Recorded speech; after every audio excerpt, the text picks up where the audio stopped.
simulan na natin. Madalas na ginagamit sa kari-kari ay laman loob ng baboy na the best kung gusto mong magkaroon ng arthritis. At alta presyon. Okay? Pero para mabawasan ang cardiac arrest ninyo, cardiac delights, hindi yan ang gagamitin natin, kundi seafoods, isda, sugpo, at pusit. Okay. Okay. So, ito yung hot water or boiling water. Lalagyan natin ng baking soda. Yan. Para saan yung baking soda? Yung baking soda para po maging crunchy at malambot at green na green ang kanyang kulay. Diba? Tingnan mo lang, ha? Wow! So, tatakpan lang natin para kumulo. Kinakailangan kumulo siya. Dahil pag hindi kumulo, hindi siya kasing crunchy ang kalalabasan niya. Okay, Sam? Okay na yung ating sitaw. Tingnan mo kanina, ibang kulay, di ba? Ah, green na siya ngayon. Green na green na, di ba? Green na green na!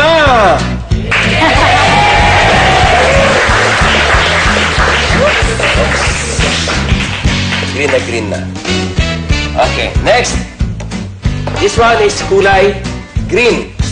Pero lalo siya maging green kapag nilagyan ulit natin sa baking soda na tubig na kumukulo. Takpan ulit natin. So, sandali lang yan, hindi matagal. Okay. So, habang nakasalang yan, hihiwain ko po ito ng mga 2 inches long. Hanapin natin yung dulo.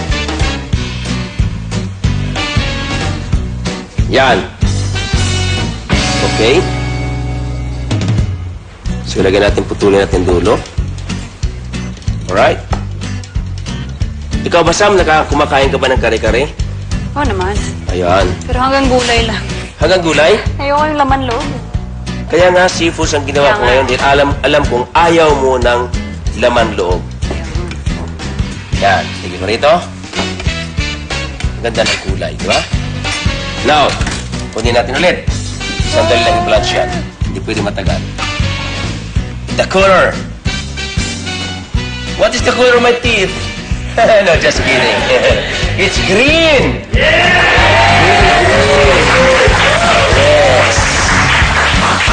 Okay. Now, ang ating talong.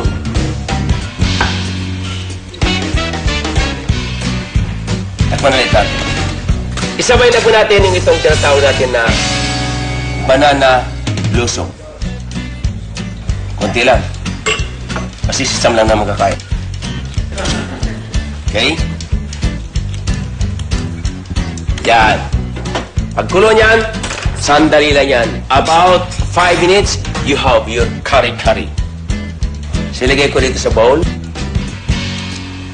Alright? So, nandiyan na. Ngayon, ito yung kawali natin. Of course, maghiwa tayo ng sibuyas. Di ba? Red onion. Filipino, so red onion. Okay? So, pag naghiwa tayo, Sam, ganyan, ha? Kailangan tusukin mo yung pinaka-ugat niya. Bakit? Bakit? Yan, tanungin mo kung bakit. Why? Because if you cut this one, maghihiwalay ka agad. Diba? Yun ang dahilan. Oh. Kapag hiniwa ko yan,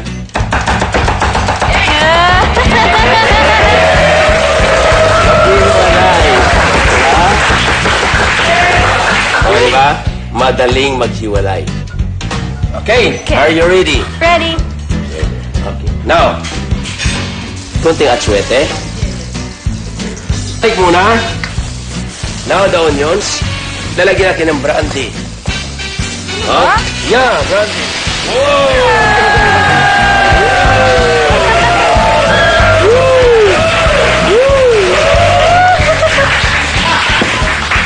Okay, Sam. Nilagyan natin ng brandy para po maalis yung langsa ng ating seafoods. Right? Okay. So, unahin natin ang squid. Next is the tuna. Lastly is the prawns. Okay, salt. Black pepper. Rock salt. Ilalagay na po natin ang ating chicken stock. Now, lalagyan natin ng peanut butter kapag kumulo na. Ilagay natin yung sitaw. Yung talong. Banana blossom. Native pichay. Yung giniling na sinangag na bigas. Ang halo ko yung ganito.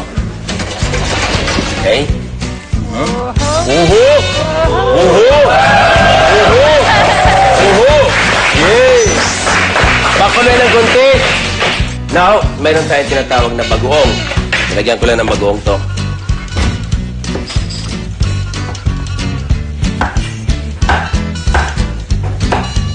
Kutsara lang. Simple lang. Very simple. Yan, Sam. Lagyan natin ng bagoong dito. This is the bagoong. Bagong alamang. Alam mo, pag gumawa ko ng kari-kari, nilalagyan ko po siya ng green mango. Oh! Oh! Okay. Sige natin, Sam. Are you ready? Ready? Nag-enjoy ka ba, Sam? Mukhang hindi ka humihinga. Excited na kumain. Talaga? Alam mo ito, sa itsura pa lang, di ba? Natatakam ka na. Wow. So, lagyan natin ng sauce.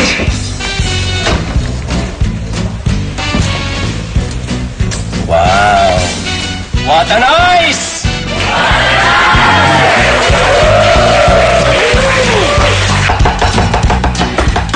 Okay, Sam! Come on! Kalahati tayo, Sam. Para lang magkaroon ng kulay, this is optional to give you the beauty of our kari-kari. Alright! Okay. Okay, come on. You go first. Bing, bing, bing! Bing, bing, bing, bing, bing, bing, bing, bing, bing, bing, bing, bing, bing, bing, bing, bing. Here it is! Seafood kari-kari! Natatakaw na ba kayo?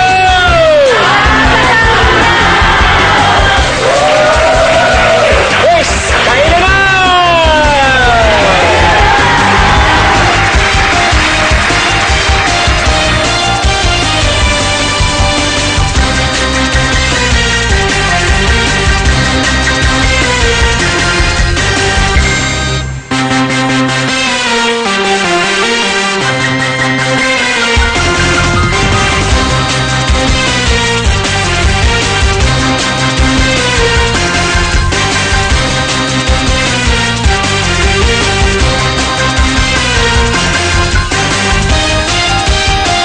Sam, kamusta na? Sobrang sarap na hindi tinipid yung peanut butter. Tapos kahit walang bagoong, okay na, okay na. Sobrang sarap, seryoso. Okay. So, enjoy ka lang dyan. Kumain ka lang. Thank you. Coming up next, bangun!